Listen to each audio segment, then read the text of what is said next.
I'm Matt Whitbeck. I'm a wildlife biologist here at Blackwater National Wildlife Refuge. This broad, flat topography you see here may not have the stunning landscape value of the Rockies, but if you're looking for coastal marsh, this is really what you're looking for.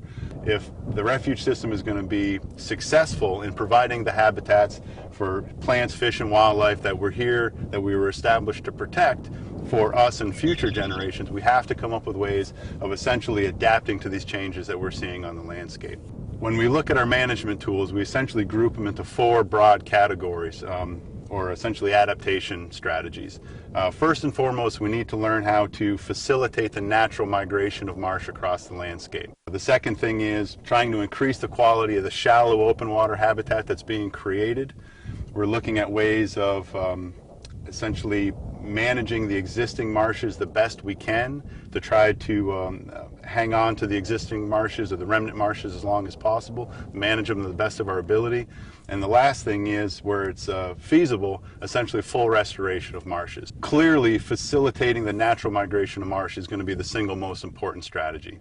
So we've got a topography here in southern Dorchester County, on and around Blackwater Refuge. It's very conducive to this natural migration. We have to learn how to adapt to the sea level rise and climate change that's taking place. So we're kind of moved away from restoring marshes to where they once existed to, that was kind of the old way of thinking.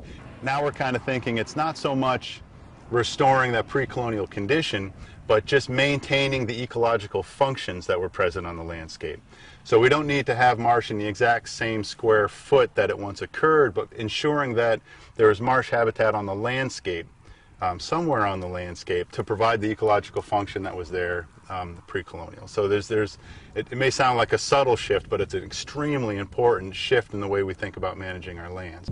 So the main thing that I want to point out here is this is a really good example of these Blackwater marshes in the early stages of breakup and conversion to open water.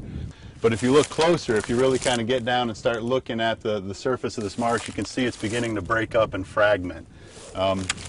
What we have here is essentially a clump of marsh vegetation, but it's surrounded by this open water, and you have this loose organic material here with lots of undeteriorated marsh material, and this is really what a lot of these the bottom of these ponds look like, as well as Lake Blackwater itself. If I had to think of one photo that characterized and summarized, encapsulated the changes that are taking place on the landscape, that would be it right there.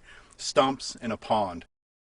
So we have a really good understanding of the processes that are taking place in this marsh.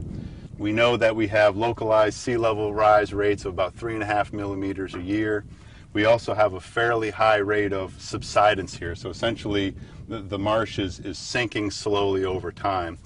And then as this goes on a few more years, you can see that spot back there. You can actually see the little tumps of remnant marsh material there.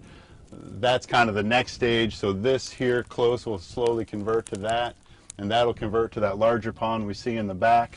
Over time, those adjacent ponds coalesce, and we have Lake Blackwater. We also have to develop refuge management actions or habitat management actions that help us deal with the invasion of Phragmites. We've been treating Phragmites for a long time, but our strategy for treating Phragmites has been tackling where it exists in its worst forms. So where we have these extensive stands of Phragmites, we're going in and battling it there. Now we're kind of stepping back and thinking, maybe the best thing to do is to prevent infestations in these transition zones. So we're really in the process of rethinking the ways of using these tools, as well as developing new tools to essentially work with these changes that are taking place on the landscape. Volunteers with the Friends of Blackwater and National Aquarium Baltimore came in, replanted these, and it's a beautiful little piece of marsh. It looks gorgeous. If somebody wasn't there to tell you this is a restored marsh, you would never know it was anything but, a native marsh. So what we're talking about doing is coming in and essentially using that same pumping technology we would use for a full-blown marsh restoration and do marsh enhancement projects. If we can pump sediment into a marsh when it looks like this, grout in these open areas, grout in these small pockets of open water where marsh is sunk, and essentially grout in these breakups in the marsh and add a few inches of elevation to the marsh that still exists, we can add 40 or 50 year longevity to this marsh.